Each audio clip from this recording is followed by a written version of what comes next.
Yeah, this is one incredible peanut bonanza. You pack is loose. Maybe this was done on purpose for some reason. Yeah, power transformer is kind of loose.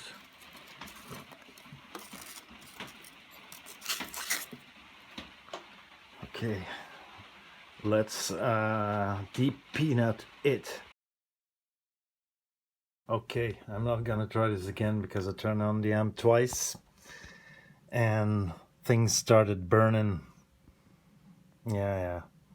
The previous owner told me that it was making some noise, it was rumbling a bit. So I thought it was the filter capacitors, but I didn't expect the amp to be making noise without a speaker connected. And the reason is that the mains fuse, which is indicated on the chassis, should be 1.5 amps, is in fact a 5 amp fuse.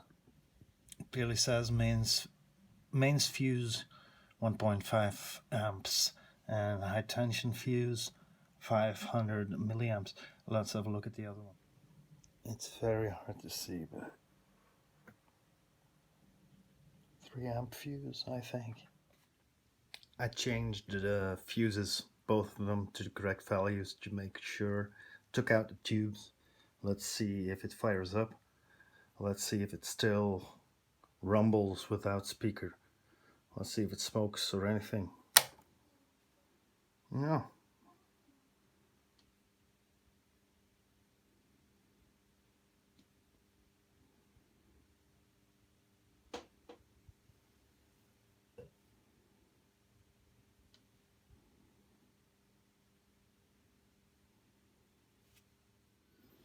Okay, first and foremost, I added a proper 3-prong plug.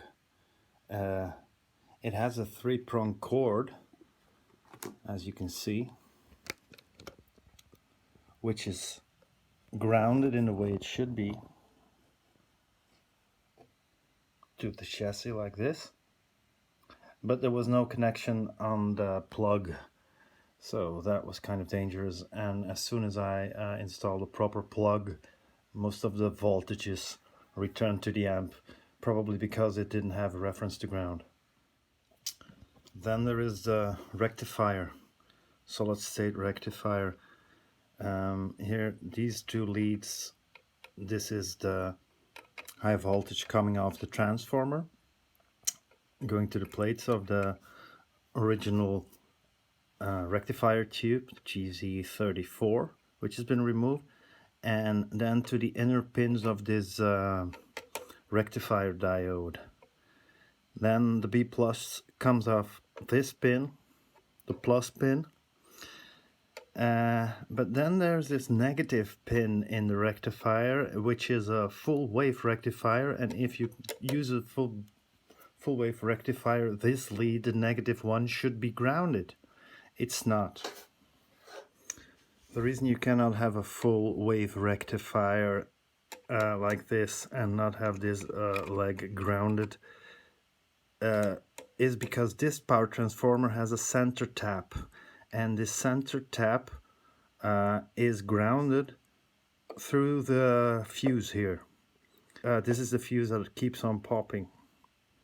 What we'll do is change this around to 2 single diodes and then put the high tension switch in between the rectifier, the P plus, and the next component, which is the choke.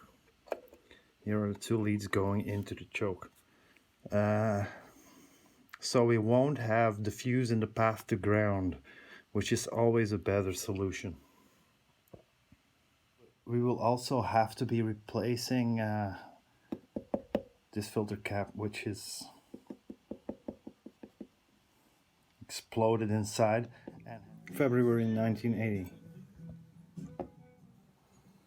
Well, the power section has been reconfigured. I put in a new 2 new capacitors, I need to clean up some of the threads here and so on. But it's got 4007 diodes rectifying the AC voltage into DC. And this is the high voltage going into the high voltage fuse and then onto through the red cable onto the choke and the first filter cap over here. I've tied the center tap of the high voltage winding to ground, and I'm supposing that the filament wiring has some kind of ground reference because there's continuity to ground, but I don't find the specific center tap on this filament winding.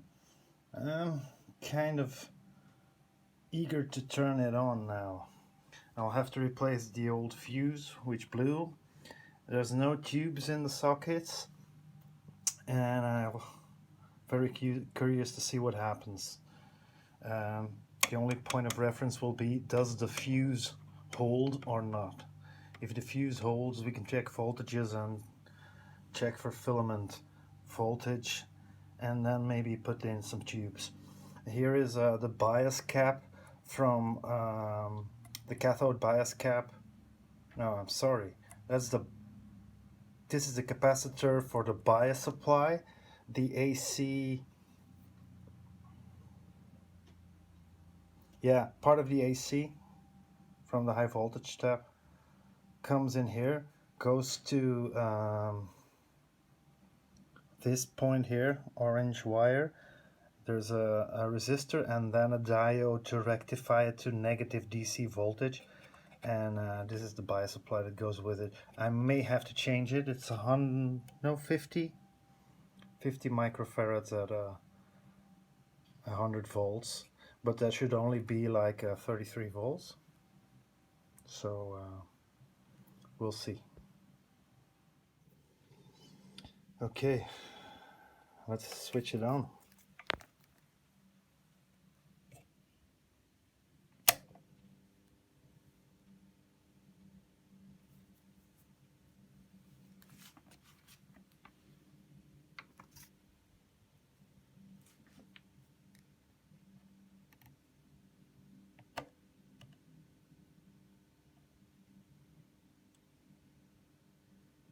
Yeah, we got high voltage. Do we have?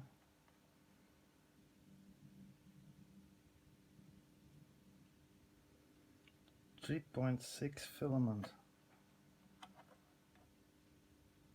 Here 3.7. Let's switch to DC. And is the fuse holding out? Do we have? Yes! Well, we got 580 volts over here.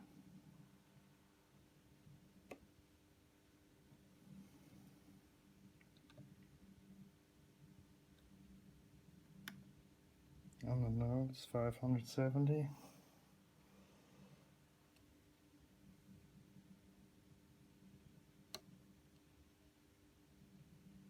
$360,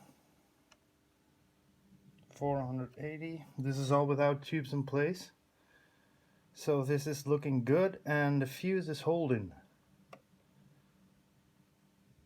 Still, you have like 500 volts on these caps.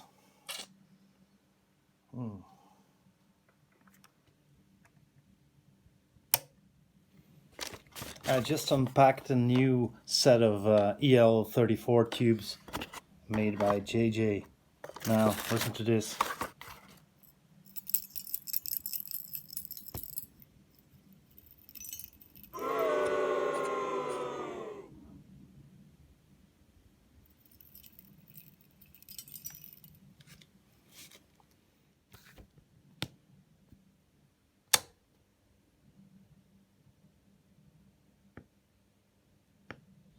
Yeah. Fire in the house. Fire in the hole. Fire in the tube.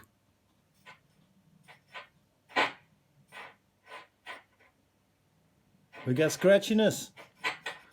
Oh, I love scratchiness. Enough. Oh, yo. No. Tell me that it isn't true. Grab a guitar.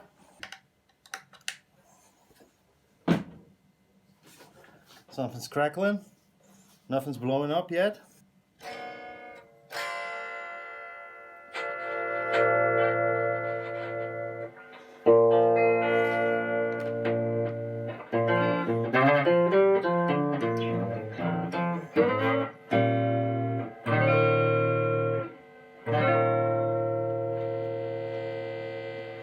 Wow.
Well, the pilot light's working, but it's still busted, so I did order a replacement.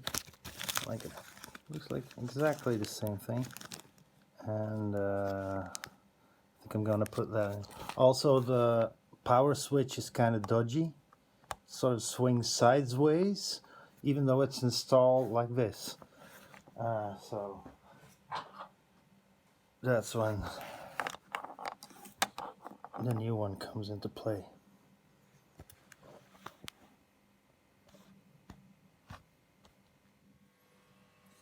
I redid the bias circuit and discovered that the resistor that was here before I put in this one was only 120k, while the schematic dictates 180. So I cobbled together a few resistors to make up like 180 k resistor, which is about 2 watts, I hope.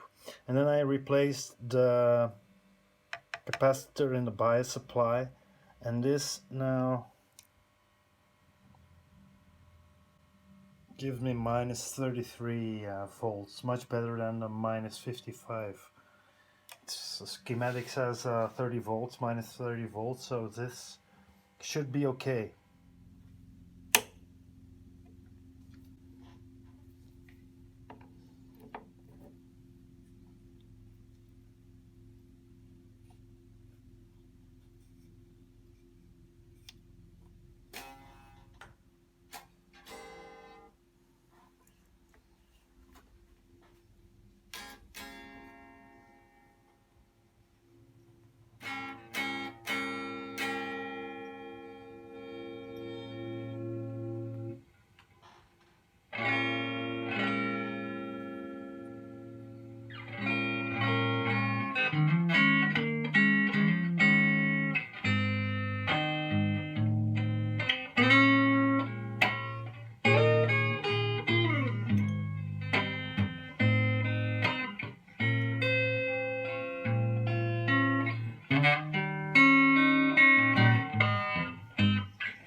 A full bass.